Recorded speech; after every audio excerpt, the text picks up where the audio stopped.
Boa tarde, gente. Eu não sei que eu tô dando boa tarde, só tá minha mãe e minha irmã aqui. Minha mãe chegou aqui atrás. Mas eu vim trazer uma palavra pra vocês. Ministério de Louvor. E pra quem quiser ouvir também, mas vou colocar pro Ministério de Louvor em especial. Eu vou estar lendo o texto, tá lá em Neemias, no capítulo 4. E depois Neemias capítulo 6, mas vou começar no 4. Eu vou falar um pouquinho sobre... O tema da mensagem, no caso, é vencendo os desafios. O Ministério de Louvor é um lugar que eu adoro estar, mas no momento eu não... Ninguém tá podendo com esse vírus, com essa crise que a gente tá vivendo aí. Mas mesmo assim eu tô aqui para trazer uma palavra de incentivo para você, de ânimo, de força para você. Então, Neemias capítulo 4, versículo 1 até o 9. Eu vou estar lendo. Sambalate ficou furioso quando soube que estávamos reconstruindo o muro. Ficou indignado e dirigiu muitos insultos contra nós. Caçoou de nós. E a mesma coisa fizeram aos seus amigos e oficiais do exército samaritano. O que esse punhado de judeus pobres e fracos pensa que está fazendo? Caçoava ele. Será que eles pensam que podem reconstruir o muro em um dia? Será que oferecerão sacrifício ao Deus deles? E olhem para essas pedras queimadas que eles estão arrastando dos montes de entulho e usando novamente. E Tobias, o amonita, que estava em pé ao lado dele, disse caçoando: Pois que construam, basta uma simples raposa andar em cima do muro deles e o muro cairá. Então fiz essa oração: ó Deus, ouça-nos, porque estamos sendo desprezados, que tudo isso caia sobre a cabeça deles e que eles se tornem escravos numa terra estrangeira. Não deixe sem castigo o pecado deles, e não apague esse pecado, pois provocaram o Senhor diante dos que edificavam o muro. Por fim, o muro foi reconstruído até a metade da altura que ele tinha antes, e ao redor da cidade toda, pois os homens trabalharam duramente. Mas quando Sambalate, Tobias e os árabes e os amonitas e os homens de Asdod ouviram dizer que a obra continuava e que as brechas do muro estavam sendo fechadas, ficaram furiosos. Tramaram levar um exército contra Jerusalém para provocar revolta e confusão. Mas nós oramos ao nosso Deus e guardamos a cidade de dia e noite para nossa própria proteção. O primeiro aqui que eu quero falar com vocês eu quero falar para vocês aqui como Neemias ele venceu os desafios. E a primeira forma que Neemias encontrou para vencer os desafios foi orando. A gente hoje em dia está vivendo uma geração que não ora mais. Hoje em dia a gente está vivendo uma geração que ora pouquíssimo.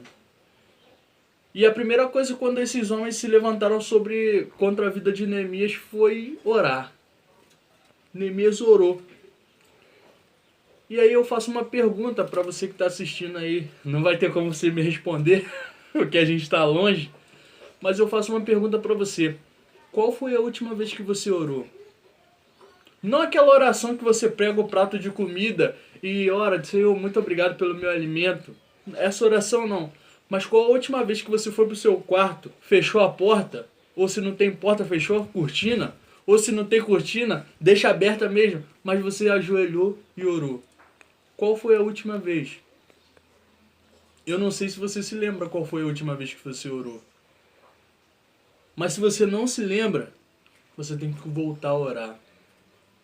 Porque a oração ela é a base fundamental da vida de qualquer cristão. A oração é a base da vida de qualquer pessoa que diz que Cristo é o Senhor da vida dela. Neemias orou. Ele orou porque aqueles homens eles estavam tentando de todas as maneiras desestabilizar quem estava ali construindo o muro. Para quem não conhece a história de Neemias, Neemias era de Israel e ele foi levado como cativo para a Babilônia. E aí quando ele estava na Babilônia, o muro de Israel ele estava todo destruído, porque o povo da Babilônia quando chegou lá saiu destruindo tudo. E Deus colocou no coração de Neemias para que ele pudesse reconstruir o muro, ser o líder da reconstrução do muro de Israel. E aí, quando ele está lá, Sanbalate, Tobias, esses homens, eles tentaram de tudo. Eles tentaram de tudo para fazer com que Neemias parasse. O que Neemias fez primeiro? Orou. Orou.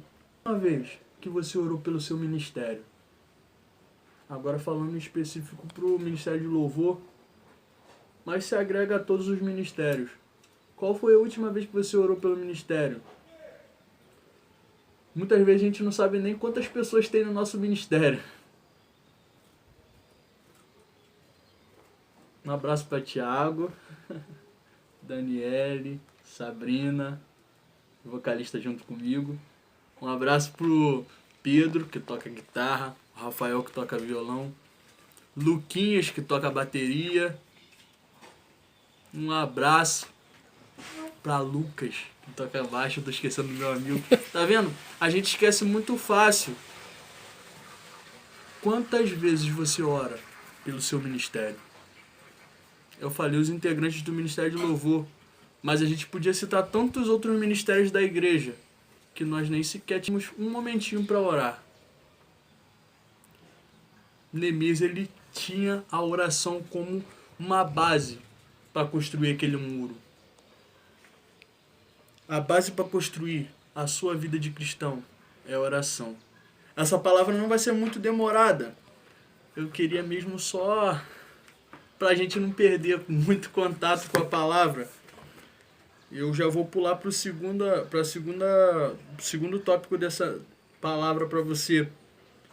O segundo é que, para enfrentar os desafios, Neemias não perdeu o foco.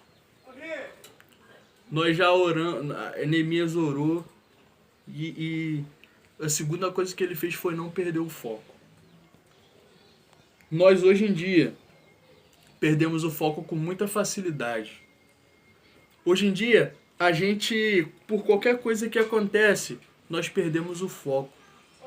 Nós perdemos o nosso objetivo. Você lembra para que Deus te chamou? Para que Deus te chamou? Será que você lembra?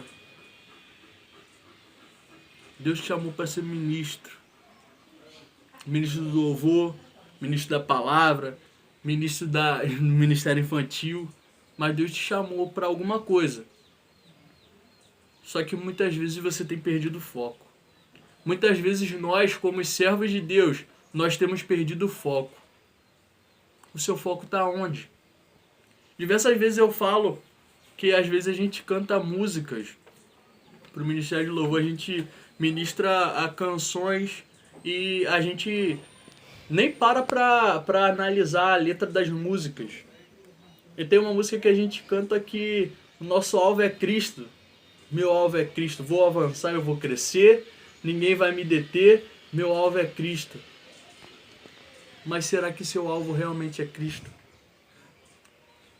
O alvo de Neemias era reconstruir um muro. Deus colocou no coração de Neemias que ele tinha que construir um muro, reconstruir um muro que estava destruído. E Neemias, ele não parou até que ele tivesse reconstruído todo o muro. Qual é o seu foco? Será que o seu foco realmente é ministrar o louvor na igreja? Será que o seu foco realmente está em adorar a Deus? Ou será que você perde seu foco facilmente? Será que seu foco é tão frágil que por qualquer motivo, por qualquer coisa, você quer se desviar? Aqueles homens tentaram de tudo para tirar o foco de Neemias, mas ele se manteve firme. Durante essa quarentena, a gente tem que estar muito focado. Porque diversas vezes a gente escuta falar: essa doença está matando. Só de doença. Mas nosso foco é no Senhor. Nosso foco hoje, existe a doença? Existe. Mata pessoas? Mata. Mas o seu foco é em Deus. O seu foco é em ministrar. O seu foco é adorar. Você nasceu para adorar o Senhor. Nunca perca isso de mente. Você nasceu para adorar o Senhor. Você é um adorador. Por mais que diversas situações aconteçam na sua vida, por mais que diversas coisas aconteçam no seu dia a dia, o seu foco é adorar o Senhor. O seu foco é a cada dia adorar e adorar. Não perca isso. Nunca perca o foco. A adoração é o seu foco principal. Quando nós perdemos o foco, nós vivemos uma vida sem sentido. Quando a gente perde o foco naquilo que Deus chamou a gente, quando a gente perde aquilo que Deus nos chamou, a nossa vida fica sem sentido. Para que Deus te chamou? Mais uma vez eu pergunto. Deus chamou você para quê? Se você perdeu isso de mente, se você perdeu isso no seu coração, você tem que buscar a Deus. Nunca perca seu foco. Se você diz, eu vou avançar, vou crescer, ninguém vai me deter, o meu alvo é Cristo, o meu alvo é Cristo. Você tem que fazer de tudo para chegar até esse alvo. Como Paulo fala, eu não conquistei tudo ainda, não fiz tudo que tinha para fazer, mas eu sigo, eu continuo na caminhada, que eu vou conquistar. Você vai conquistar a coroa da vida. Jesus está te esperando no final do caminho para te entregar. Mas a gente vai continuar. Como eu já falei, a palavra não vai ser demorada. E a terceira coisa já está lá em Neemias capítulo 6, versículo 10. Neemias capítulo 6, versículo 10. De 10 até o 13. Diz assim: alguns dias mais tarde, fui visitar Semaías, filho de Delaías, que era filho de Meetabel, pois ele me disse que tinha recebido uma mensagem de Deus. Vamos esconder-nos no templo e trancar bem a porta, exclamou, pois essa noite eles vêm matar você. Eu, porém, respondi, eu era o governador, deveria fugir do perigo? Não sou sacerdote, por isso, se eu entrar no templo, estarei sujeito a perder a vida. Não, eu não vou fazer isso. Então vi que Deus não tinha falado com ele. Porém, Tobias e Sambalate tinham contratado Semaías para me assustar e fazer com que eu pecasse, fugindo para dentro do templo. Então eles poderiam fazer acusação contra mim e desacreditar-me. E o terceiro e último que Neemias fez para conseguir vencer os desafios, ele fechou as portas para o pecado. A última coisa que Neemias fez, a terceira coisa que Neemias fez foi fechar as portas para o pecado. O pecado vai bater a tua porta todos os dias. Todo dia o pecado vai bater na sua porta. Não ache que ele vai furar nenhum dia não, que o pecado é insistente. O inimigo é insistente. Só que o que você tem que fazer é fechar a porta. Não abrir. Neemias, ele quando foi reconstruir um muro, ele não reconstruiu um muro em um dia só. Ele foi fechando as brechas aos poucos. Ele foi colocando as pedras e fechando as brechas, fechando, aos poucos. Mas ele foi fechando as brechas para o pecado não entrar. Para os outros povos que queriam atacar, de repente Israel não entrar. Você também tem que fechar as brechas da sua vida. Porque nas brechas é que o diabo entra. Nas brechas que você deixa é que o diabo ele entra e ele causa destruição. Você tem que fechar as brechas. Não deixe o pecado entrar na sua vida. Porque o inimigo, quando coloca o pecado na sua vida, é para te destruir. Agora eu vou te dar uma palavra de ânimo. Que eu falei algumas coisas aqui que Neemias teve que enfrentar. Mas agora eu vou falar para vocês, depois que Neemias conseguiu fechar todas as brechas do muro,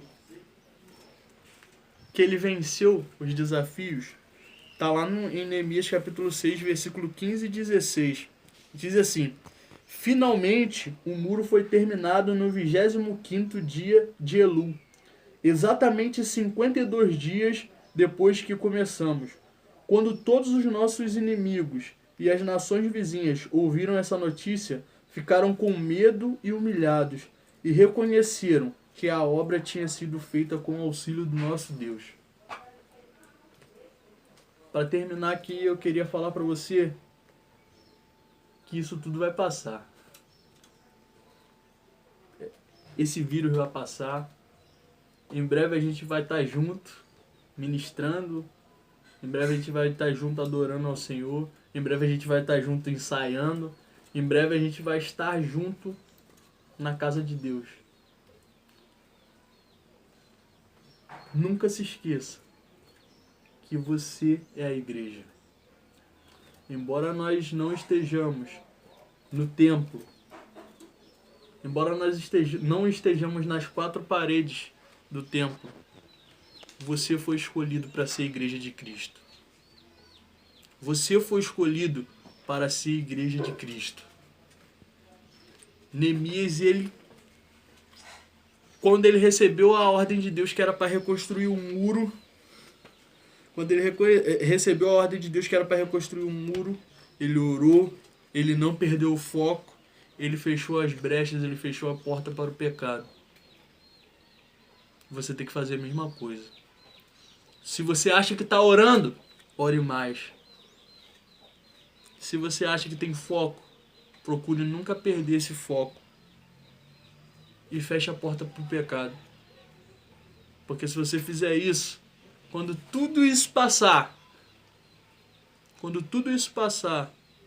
as pessoas vão olhar para você e vão falar assim, ó, foi Deus que estava no controle da vida dessa pessoa.